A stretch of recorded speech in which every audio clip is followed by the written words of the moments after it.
Welcome, ladies and gentlemen, to a new episode of Gaming Architecture. In today's video, I would like to explore a single topic, approaching it from two different games, developed by the same team. We are going to be focusing on the relationship between power and architecture, and the video games I've chosen are the Dishonored saga and Deathloop from Arkane Lyon. I owe my most sincere gratitude to Arkane Studios, because most of the information contained in this video come from Damien Laurent, level art director, and Geoffroy Espinasse, lead level artist, who both worked on Dishonored and Deathloop. With this in mind, let's talk about Arkane's islands and the power that lies beneath.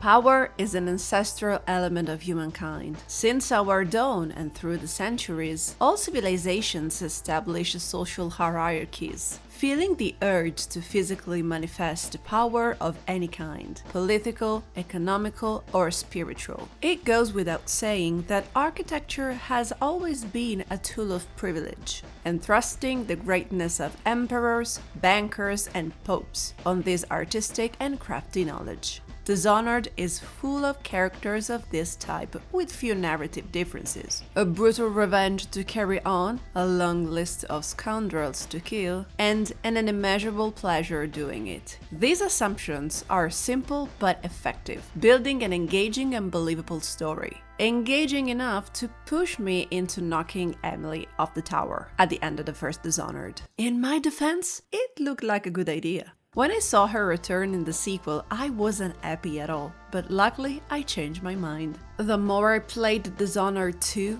the more I understood the sheer magnificence of this game, electing Arkane Studios one of my favorite development team of all time. You can only imagine how hyped I was when Deathloop was announced. And after playing that, I admit with any doubt that Deathloop is my personal 2021 Game of the Year. Dishonored and Deathloop are two different games, unrelated to each other, but they share common philosophies and visions. Arkane is one of the leading exponents of what we call immersive sim genre, and as such, the trustworthiness of the game worlds is essential to create a satisfying experience for the player. Laurent and Espinasse told me, "Vision is always our starting point. Functionality and visuals come next. Our ambition is to build a city in which we can immediately believe and immerse ourselves. We strive for authenticity, depth, and memorable architecture, and therefore treat our cities as characters in their own right.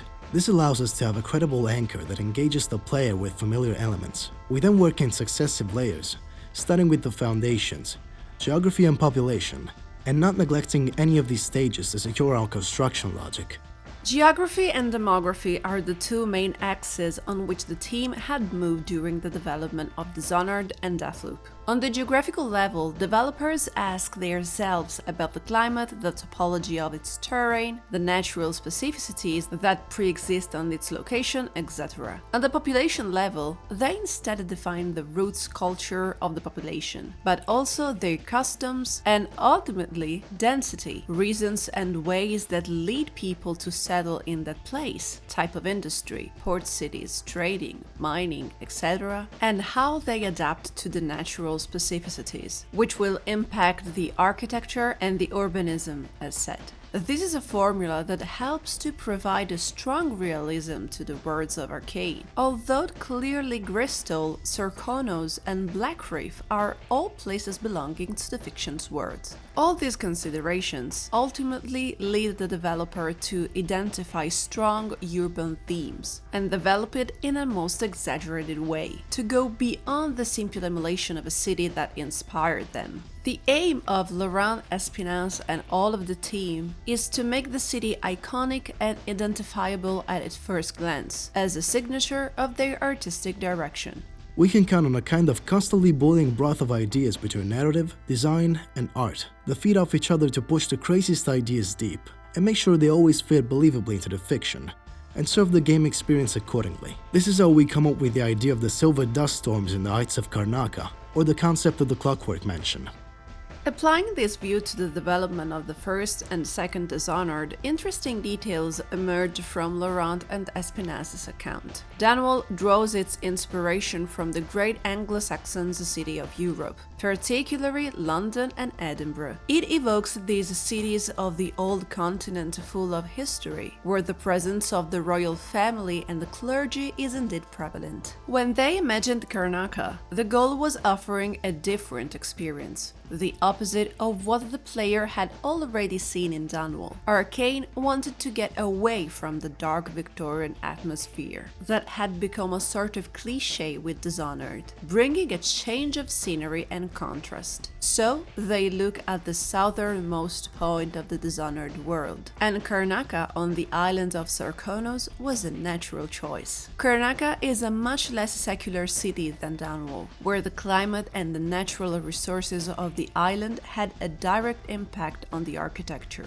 The roofs are flat, and the wood is a raw material for roads and buildings. The meteorological phenomena linked to the island also have a direct impact on the city's urban planning, as for example in the Dust District, which is subject to violent windy episodes. Karnaca is a city with Latin accents, which is defined by its population. The inhabitants are pioneers looking for opportunities, second chances, wealth, in search of a better world, like the waves of American or Australian settlers in our modern history. The city is thus modeled on a colonial city, whose aim is to explore and exploit the new continent, to feed the economy and the power of Dunwall. Starting from these two essential axes of reflection, the developers continue to build their vision in successive layers, creating a balance between generic architecture and more iconic elements introduced by specific environmental themes linked to narrative or game design.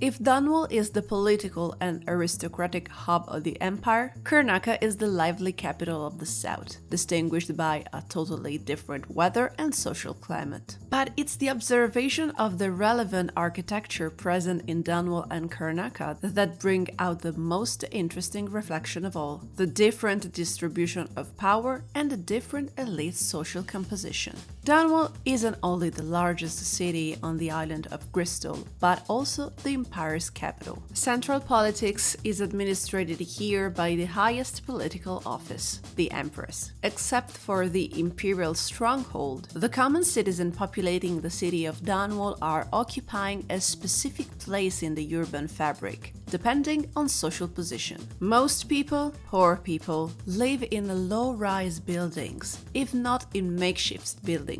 If you don't have a roof over your head, sewers are always an affordable solution. Some have been lucky enough to find a place in higher buildings, first inhabited by the bourgeois and then depopulated due to the plague. On the contrary, the aristocracy lives in beautiful houses, usually terraced houses units on several floors, all located in militarized, closed, clean and well-kept neighborhoods. In short, the elite populate the best areas of the city, and exclusivity is being part of these neighborhoods. Exclusive people gather in exclusive places. Very few choose different housing solution, and usually the choice highlights the eccentricity of the tenants. For example, the Boyle sisters are part of a frivolous family, as frivolous is their residence in the middle of the summer district. Barrister Timsh can even afford a palace in the middle of a city courtyard. When the player visits those places, they're already in ruins, but nevertheless highlight before the decline the social structure of the city. There are obvious houses outside the city, but they are now memories of a past time and belonging to a different historical moment. Brigmore Manor, now home to Delilah's sisterhood, was once the home of a wealthy family and rich with a timber trade before the boom in whale oil. Things are very different in Karnaca. The capital of Sarkonos faces the sea like Dunwall, but lives in a totally different climate as mentioned. Those who really have the power, those who have the good fortune to make a difference in the South capital, are the rich men. Power in Karnaca is not measured with noble titles, but with money. And the fastest way to highlight this power is through a proper residence, the villa. And to clarify, not something like Boyle Mansion, inserted within a urban fabric populated by other similar ones, but villas far from the city, in panoramic positions and distant from the urban roar. There are 3 villas that stands out in the game: Stilton Residence, the Clockwork Mansion, and the Grand Palace. The first 2 are a unique distillation of excellent level design and inspired game mechanics, which truly remark the clear separation between Arkane Studios and many other contemporary development teams. However, it's the Grand Palace that captures my attention. The player can appreciate both the inside and the outside of this construction, noting a decidedly avant-garde taste compared to the classic Victorian steampunk of the saga. Everyone's called it palace because this houses the Duke's throne room, but this new construction, commissioned by the Duke and built on the lot of the old palace, is unequivocally a villa. In my mind, it recalls some of the work of Frank Lloyd Wright, the greatest American exponent of the modernist movement. He is responsible for extraordinary buildings, such as the Bear Run Waterfall House, the Guggenheim Museum in New York, and the apartment of Detective Deckard from Blade Runner. They shot the movie inside Annie's house, one of the villas designed by Wright. The use of cantilevered roofs, wide windows, and the organic shape the structure assumes to compare to the cliff's profile make it a small jewel of modern architecture. One of those constructions that would not disfigure at all in a contemporary magazine of sector. The Duke's Villa sums up the great difference between Bristol and Serkono's society. There's the old world, where aristocracy and noble titles are still recognized despite the abyss toward the civilization is heading, and the new world, where a new elite rules the country. They are men with money, enriched through trade, inventions, and pacts with witches. After all, isn't this part of a businessman's job? Regarding the reflection of the Duke's Palace, I was very struck by a passage in the interview with the developers, which they tell me. When we go into the details of our visual intentions, we can also apply certain formulas to reinforce the originality. For example, if we imagine a modern-style piece of architecture, we will design it with old materials and tools, a sort of what-if that we apply to architecture or manufactured objects that are not mass-produced but handmade in the Dishonored universe. We always try to exploit the specificities of the city we imagine down to the last detail, such as the use of wood to create the paving stones in the roads, or the building stones that contain silver veins in the Bethesda mining district. Of course, I haven't forgot about Deathloop, and Laurent and Espinaz applied the same approach to building Black Reef Island, with a few minor variations given the different setting. They applied the same philosophy by first establishing the basics of the environment, geography and population, and then juxtapose a high contrast, a fictive 60s theme to be more iconic but also more creatively free. Regarding the architectural mix, one of the first starting points was to understand and visualize the fictional needs of these eternalists. They arrive, so to speak, in a harsh and isolated northern environment, with substantial but nevertheless limited means. They cannot rebuild a city from scratch, as this would be extremely time-consuming and costly. So, they are essentially looking for functionality and comfort to make their utopia a reality. The aim is to adapt the existing to their needs. Where would a billionaire like Alexis Dorsey live? Where would be the best place to house the Eternalists, knowing that there are quarantine protocols, etc.? What habitat would best suit Juliana's personality? The mix of old and new came into play quite quickly, devs told me. From their perspective, this mix is a way to enhance the existing, the old stone, through a strong contrast, to make two architectural heritages coexist with an interesting artistic potential, according of course to their criteria, as well as to be fictionally economical and credible for the Eon program. To reinforce the credibility, they proceed to do an extensive work of research, because these are architectural problems already approached in real life. Then we try to synthesize the whole and to inject our DNA. In the subtext, there could be an allegory of a break with our previous games. Victorian architecture is somehow a bit outdated, and we are building something new on its ruins.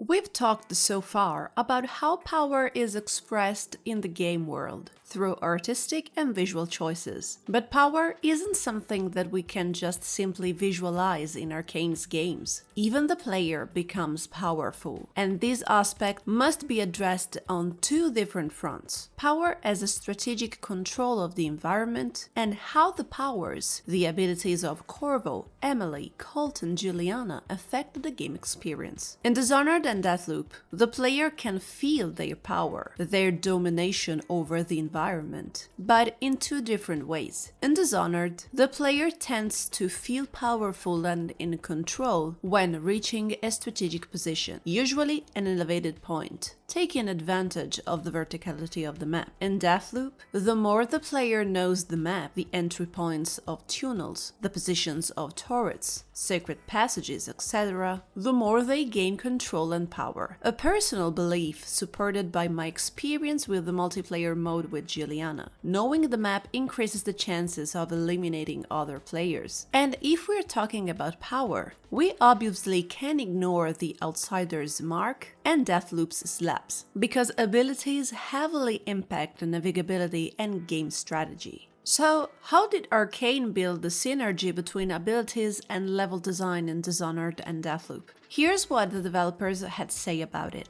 One of the characteristics of the creation of game environments at Arkane is the synergy that exists between the level artists and the level designers. Both teams are on an equal footing and work hand in hand daily to maximize the quality and authenticity of our game environments. The level design itself is the product of the work of these two teams, who tirelessly bounce ideas off each other right up to the end of production, until they reach the most satisfactory compromise in terms of gameplay and visuals. To start building the environments, it is essential for the artist to know the maximum mobility possibilities of the player. Once navigation metrics are set, they integrate them into the visual direction to define the typical spaces the player will explore, such as a flat, for example. Always in the spirit of keeping a sense of credibility and artistic elegance, the architecture must support the visual direction as well as the level design possibilities. In Arkane games, buildings are therefore built with modular pieces that allow the artists to respond to the need of level designers in a flexible way. The goal is to try to incorporate as much as possible level design elements into architectures. For example, credible volume extractions that facilitate players' navigation, such as cornices, balconies, ledges, or roofs. When the need is anticipated in advance, it is possible to achieve a convincing result in which the player will feel immersed without having the impression of detecting the path proposed to him. Always in a spirit of flexibility, artists also anticipate that each flat can be visited according to the needs of design, by opening a door or a window. Generally speaking, we avoid making environments too large, in order to keep the quality slider high in the areas we work. We have an almost artisanal approach, meaning that nothing is placed at random. Everything is thought out and carefully placed by hand. Each element tells a story, and to convey an atmosphere. Another important point in Arkane games is verticality. It is a way to give elegance to the volumes, dynamism, and character of the composition, but more importantly, to offer creative movement possibilities for players. For Deathloop, the development team wanted to offer environments with more breathing space, reducing the preponderance of urban environments that players usually encounter in their productions. This resulted in a relative reduction of verticality of the architectures, without betraying the visual or level design intentions.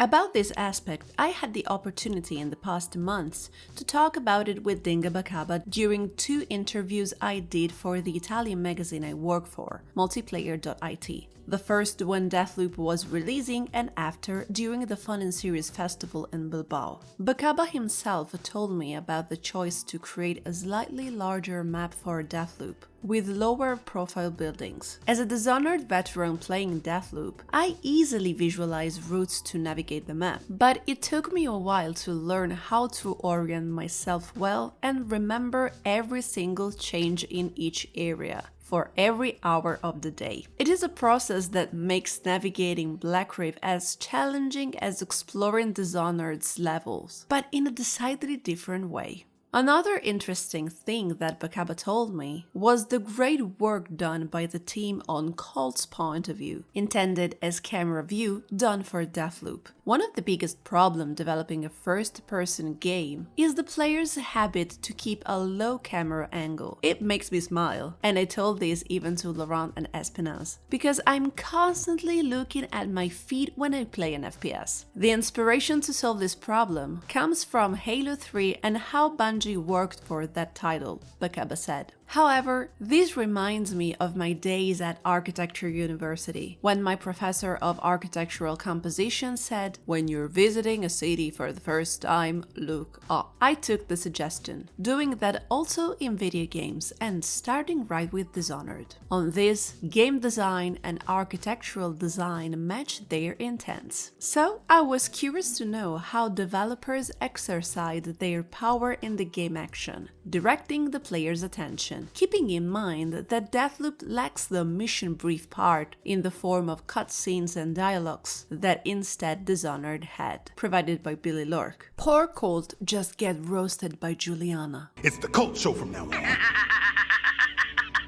Okay, all aboard, sweetie. Choo-choo.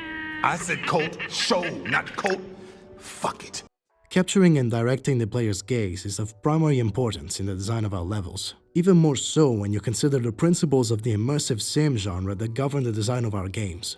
Because our wish is to be able to theoretically do this without markers or heavy UI, which somehow takes you out of the fiction and breaks the immersion. Everything should feel natural and instinctive in the player's journey. According to Arkane's vision, the players should feel like they are making their own choices and feel rewarded and smart about it, without ever feeling like they are being taken by hand in their gaming experience. There are several ways that developers have to guide the player's gaze, but overall, it is mainly a matter of playing with different contrasts. They said dark and light, empty and full, horizontal and vertical, static and animated, etc. In general, the classic rules of image composition are also important. The use of perspective lines of architecture, such as the base or the top of the buildings, to make the eye converge, or roads, are always an excellent path to follow. Furthermore, Arkane always offers to players walkable areas on the ground as well as on the roofs. They give the same importance to the treatment of these vertical areas, and to make them visible to the players as an option. Therefore, stairs, or more generally slopes, allows players' point of view to be naturally oriented upwards or downwards. On another scale, dev can control the level of detail in the image. For example, by saturating with props a corner that we would like to highlight, and by assuming the emptiness all around. If the level of detail was always homogeneous, nothing would be highlighted, and the player would have a hard time noticing anything. This also applies to the level of detail we add in our architectures. Lightning is also a great tool for highlight and guiding the player. A ray of sunlight that illuminates only an important building while everything else in the shadows. An artificial light that flashes to highlight an important door, etc. Special environmental effects, the use of objects of different saturated colors, the presence of moving NPCs, animated entities such as rotating fans in a corridor, the global sound design are all complementary means of attracting the player's attention as well. And so we're arrived to the end of this video. I renew my thanks to all of Arkane Lyon, especially to Damien Laurent and Geoffroy Espinas, who took the time to answer my questions. And I thank, of course, all of you for watching this episode until the end. I hope you like this video. I'm Giordana Moroni, and this is Gaming Architecture.